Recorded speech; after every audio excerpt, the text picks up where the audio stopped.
նորմալ է։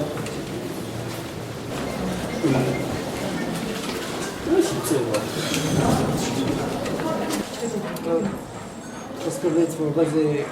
հասկանալի լինի, թե ինչ վնասվածքն են, երևի ցույց տամ։ Ցույց տուր։ Միկրոֆոնը դրել տելեֆոնը։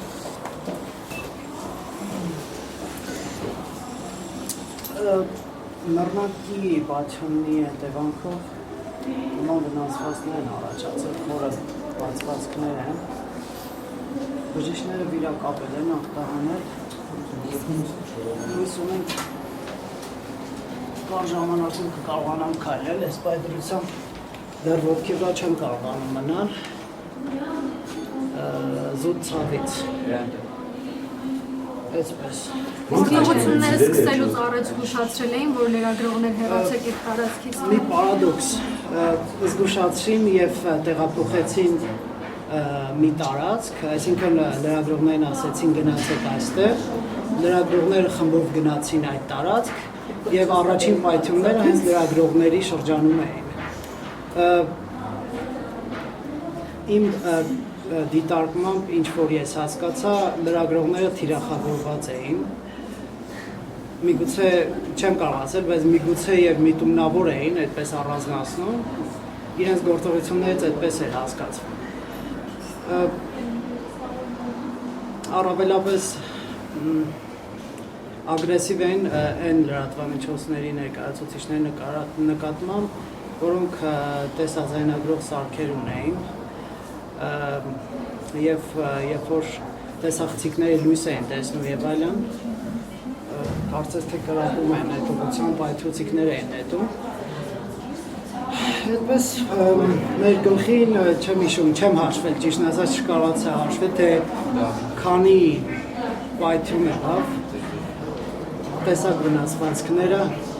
բարեբախտաբար օպերատորը ավելի լավ պրծավ, այսպես ասենք, փոքր են վնասվածքները։ Այսպես եւ մի զավեշ տալի բան մեր հեռուստադիտողները թող մեր ժողովուրդը եզրակացություն արի, երբ որ սարիթաղցիներից մեկը մեզ մոտեցավ, վերքերս մշակեց, մենք այդ ժամանակ ուղիղ եթերում աշխատում էինք, շարունակում ենք աշխատել, եւ քաղաքացիներից մեկը մեզ օգնության ձեռք մեկնեց, ասաց կարող եմ տեղափոխել հիվանդանոց, ուրախացանք, մտածեցինք, որ կար ժամանակ անց, չգիտեմ, կբուժվենք եւ այլն, բայց ճանապարհին ոստիկանները կանգնացրին,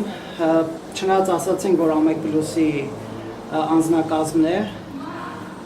համապատասխան թուղթ վկայական, այսպես ասենք, ցույց տվեցինք, ուղղակի մեզ դուրս շպրտեցին մահակների կիրառմամբ, այդպես, չգիտեմ, օպերատորին խփեցին, չխփեցին, եւ այդպես փողոցում մնացինք միայնակ, մինչև որ առաջին լրատվականի գլխավոր խմբագիր Արման Բաբաջանյանն էր եկել իր լրագրողների հետևից, միասին այդպես 40 րոպե մոտավորապես Սարիթաղի փողոցներում քարշ գալուց հետո տեսանք շտապօգնության մեքենա, բժիշկները այդ ժամանակ արդեն օգնություն ցույց տվեցին։ Բացի այդ պայթուցիկներից ծեծել, ինչ-որ ծեծի ենթարկվել եք, թե նման պայթուցիկներից վնասված։ Ես անձամբ ոստիկանը չի եկել ինձ խփել, բայց բռնության ենթարկվեցինք, հատկապես մեքենայից դուրս հանելու ժամանակ։ Դրա տեսանյութը կա մեր ալիքում կարող եք օգտագործել։ Իսկ հիմա ոնց է, ինչ են ասում։ Հիմա ճիշտն ասած ոտքի վրա երկար չեմ կարողանում մնալ, որովհետև տեսակ վերքերը այդ ծալվելու հատվածում էին եւ ցավից, զուտ ցավից չեմ կարողանում երկար մնալ, բայց բժիշկներն ասում են, որ այդպես վտանգավոր բան չկա, կար ժամանակում կկարողանամ նորմալ տեղաշարժվել, վերադառնալ աշխատանքի։